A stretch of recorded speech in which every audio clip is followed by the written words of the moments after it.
Dahil po sa mahal ng petrolyo, hanggang 30,000 pribadong sasakyan ang nabawas sa mga pangunahing kalsada sa Metro Manila. Ayon po yan sa MMDA.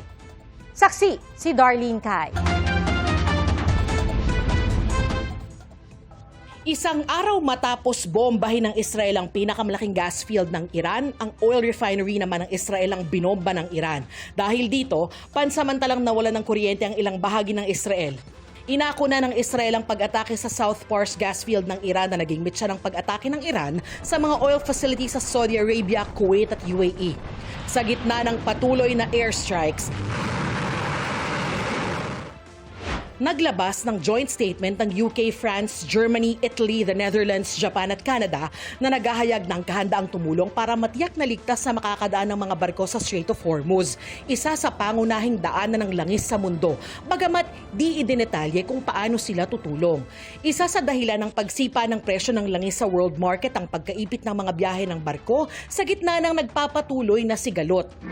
Sa Pilipinas, ramdam na sa traffic ang epekto ng mahal na petrolyo. Pansin ng MMDA hanggang 30,000 pribadong sasakyan ang nabawas sa mga pangunahing kalsada sa Metro Manila. Pinag-aaralan ng pamahalaan kung paano mahihikayat ang carpooling o pagsabay na lang sa sasakyan ng iba imbes na kanya-kanya. Tingnan natin kung mas mapaganda natin ang design, isang sabay na hindi naman sila tatamaan ng colorum law.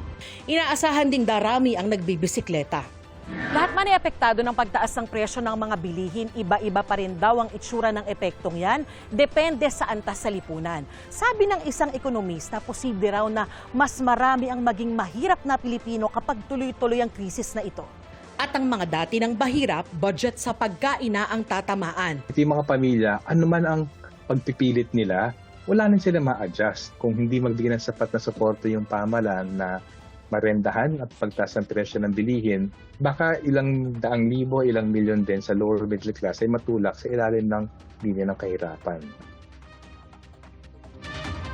Ayon din sa ekonomistang si Professor Emmanuel Leco, kung magtuloy-tuloy ang epekto ng sigalot sa gitnang silangan sa presyo ng langis sa world market, posibleng tuloy-tuloy rin ang paghina ng piso kontra dolyar.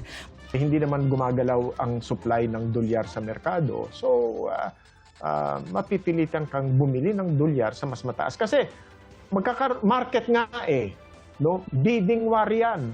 I need $100, sabi ni Company A. Sabi ni Company B, I also need $100. So, naging 200 na ang demand. Pero ang supply mo ay nasa 150 lang. So, parang kung ikaw ang nagbebenta ng dolyar, ay teka muna. Hindi ko inibebenta hindi ko pa kakawalan ng dolyar ko ng basta-basta ganyan. Kailangan kumita rin ako. Okay. So, yan yung petroleum price pressure sa world market. May mga paraan daw ang Bangko Sentral ng Pilipinas para alalayan ang halaga ng piso. Isa rito kung magre-release ang BSP ng dolyar sa merkado para dumami ang supply. Pagka hindi siya nag-release ng dolyar sa merkado, talagang tataas yan. Pero gagawin ba ng BSP yan? Yan ang speculation. Sa April 23 pa ang monetary policy meeting ng Bangko Sentral pero binabantayan na raw nito ang epekto ng giyera sa Middle East sa inflation at ating ekonomiya. Sabi ng BSP, nasa higit $113 billion ang kanilang gross international reserve as of February 2026. Tinitiyak daw ng reserbang ito na may sapat na dollar liquidity para sa mga pangangailangan sa pag-angkat ng produkto at pambayad sa mga utang ng bansa. Katumbas daw ng dollar reserve ang mahigit 7 buwang halaga ng inaangkat na produkto at serbisyo. Ayon pa sa pamahalaan, hindi natatapos sa gumugulong ng ayuda para sa public transport ang tulong nito. Mali yung pag-iisip na kailangan mahirap ka bago ka pwede lumapit sa DSWD. Kung dati-rati nakakakain sila ng 3 beses sa isang araw. Pero dahil sa nangyayaring pagtaas ng presyo ng bilihin, nakakaranas na ng kagutuman. Then, pwede sila magtungo sa aming tanggapan. I-assess pa rin sila ng DSWD para malaman kung ano o magkanong tulong ang pwedeng matanggap.